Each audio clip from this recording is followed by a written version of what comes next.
Oi gente, eu sou a Duda e hoje nós vamos conversar sobre O Cavalo e Seu Menino, da série As Crônicas de Nárnia, de C.S. Lewis. O Cavalo e Seu Menino é a terceira crônica de Nárnia em ordem cronológica, lembrando que a ordem cronológica das crônicas não é a mesma ordem de publicação e sequer é a mesma ordem que o C.S. Lewis escreveu essas crônicas, então isso meio que se mistura. Mas só pra situar, O Cavalo e Seu Menino acontece ao mesmo tempo que parte da história do Leão, a Feiticeira e o Guarda-Roupa, ou seja, na época que os irmãos que nós já conhecemos do Leão, a Feiticeira e o Guarda-Roupa estão como reis e rainhas de Nárnia. Então sim, será citado o Pedro, o Edmundo, a Susana e a Lúcia aqui na história. Mas antes de começar o vídeo eu também queria deixar aqui um aviso, lembrando que este vídeo faz parte do projeto As Crônicas de Nárnia aqui do canal. Então é um vídeo pra gente discutir livremente sobre a crônica, ou seja, o vídeo contém spoilers, caso você ainda não tenha lido, então fica o aviso. Eu não sabia muito bem o que esperar do Cavalo e Seu Menino, porque as duas primeiras crônicas do livro se passam em Nárnia, né? Então, assim, boa parte delas está em Nárnia, né? Ambientada em Nárnia. E O Cavalo e Seu Menino, na verdade, é uma jornada até Nárnia. O protagonista, que é o Shasta, sequer conhece Nárnia, ele nunca nem tinha ouvido falar, até que ele é colocado numa situação em que a pessoa que cuida dele ali, mas que praticamente o trata como escravo, quer vendê-lo para outro. Só que essa outra tem o cavalo, e o cavalo é narniano. Então o cavalo fala, né? Porque lá em Nárnia temos animais falantes também. E aí o cavalo vai contar pra menina algumas coisas, eles vão trocar uma ideia e meio que vão fugir juntos. E é este o cavalo do título, O Cavalo e Seu Menino. É um menino que está indo até Nárnia para ter uma nova vida, e um cavalo que originalmente era de Nárnia, mas que saiu de lá, claro, contra sua vontade, e tem esse sonho de retornar a Nárnia. Então aqui a gente tem aquela típica jornada de personagem. Um personagem que vai ser tirado ali do seu berço, de tudo que ele conhece, né, daquela coisa limitada que ele conhece, porque ele nunca saiu dali, e que foi tratado das piores formas possíveis. Então a gente tem aquele protagonista humilde, um protagonista que já passou por poucas e boas, mas que é uma ótima pessoa. E a gente torce por ele naturalmente. Então ele vai sair dali e vai empreender uma grande jornada pelo desconhecido, por novas terras, até chegar em Nárnia. E não vai ser nada fácil, né? Porque qualquer pessoa pode pará-los no meio do caminho, eles são fugidos, e nesse meio do caminho eles vão encontrar novos aliados, né? Que vai aí formar um grupo. Também outro animal que era de Nárnia, uma égua, e uma menina que está fugida porque ela não quer casar com um pretendente que o seu pai a obriga, né? Porque aquela questão de casamento forçado, ela é praticamente uma criança forçada a casar com um homem que, se eu não me engano, é dito aqui com 60 anos. Aquela questão, né? Praticamente desde o início dos tempos em que as meninas são obrigadas a casar por conveniência, acabando de sair ali da fase da infância, aquele absurdo todo. Os protagonistas, basicamente, sequer conhecem Nárnia, então eles estão indo para lá, né? Como uma salvação. Aqui a gente tem uma força que o impele para lá, que ele desconhece, já que a gente descobre que essa história tem a ver com destino, profecia, e eu adoro esse tipo de história. Eu adoro histórias de aventuras que tem forças por trás ali, coisas que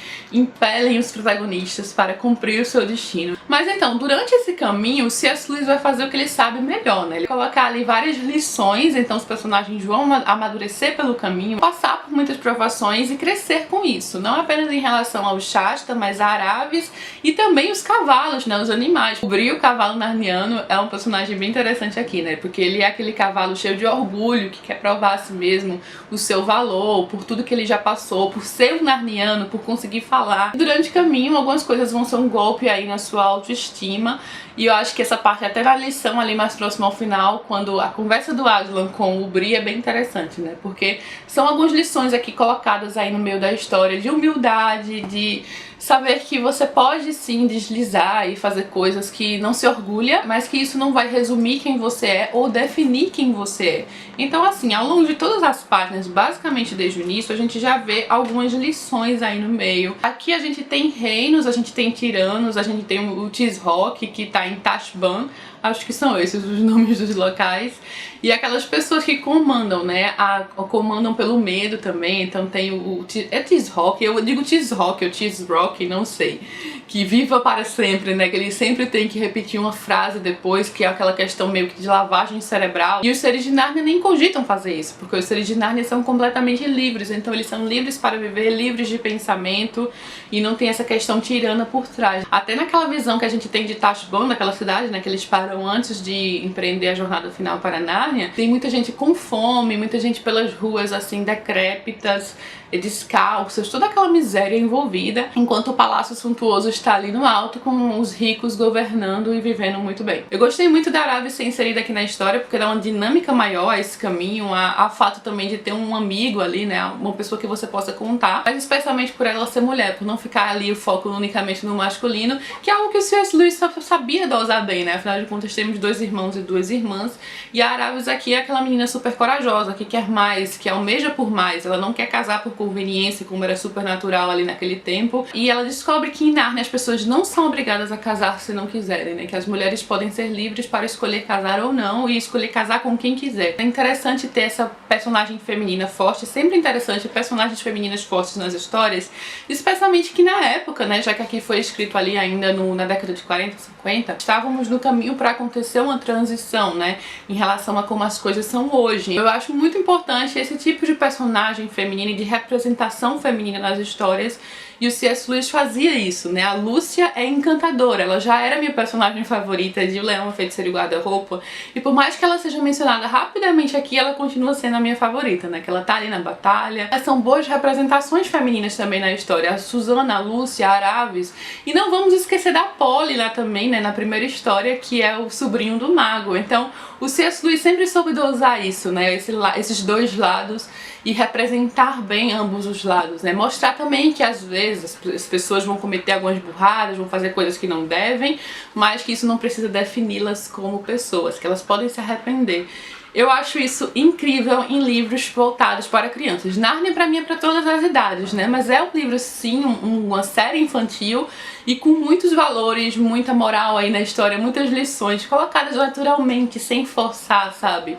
E é isso que tá me ganhando completamente na série As Crônicas de Nárnia, porque eu tô achando tudo encantador. Eu não sabia se eu ia gostar tanto do Cavalo e Seu Menino, mas eu achei a história linda, que termina com aquela sensação de leveza e alegria no ar, mais até do que as outras histórias.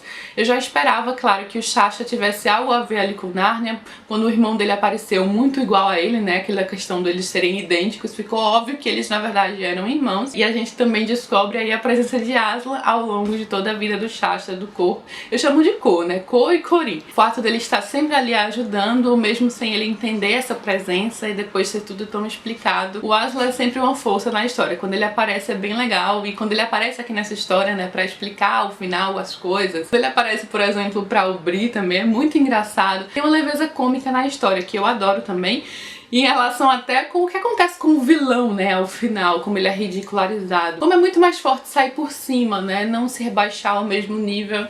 E o que acontece aí com o Rabadash, acho que é esse o nome dele. Então eu acabei gostando do Cavalo e Seu Menino bem mais do que eu esperava até. Eu acho que foi tão bom quanto as outras histórias. Realmente encantada com as Crônicas de Nárnia e bem empolgada agora pra ler a do Príncipe Caspian, que eu sei que é uma das mais famosas. Eu assisti o filme do Príncipe Caspian, apesar de não lembrar basicamente de nada. Eu acho que na época eu vi no cinema. Então eu tô empolgada aí pra passar pra essa próxima, e também a Viagem do Peregrino da Alvorada, que vamos ler 2 dessa vez, né? No começo de novembro a gente conversa sobre essas 2. Loki, cuidado com o tripé. No começo de novembro a gente conversa sobre essas 2 Crônicas de Nárnia, um vídeo só para as 2. E eu espero que vocês também tenham gostado do Cavalo e Seu Menino, porque eu achei lindo. E é isso, eu vou ficando por aqui. Conta aqui embaixo o que você achou do Cavalo e Seu Menino, vamos trocar uma ideia nos comentários, porque essa é a melhor parte. Lembrando que o cronograma do projeto está sempre aqui embaixo no bloco de informações. Algumas pessoas ficam me perguntando pelas redes sociais quando sairá o próximo vídeo. Gente, tá tudo no cronograma, eu já deixei tudo pronto desde o início do projeto, então os vídeos estão saindo certinhos nos dias que eu deixo aqui embaixo, é só dar uma conferida. E se gostou do vídeo, não esquece de curtir aqui embaixo, se inscrever no canal. Um beijo e até a próxima!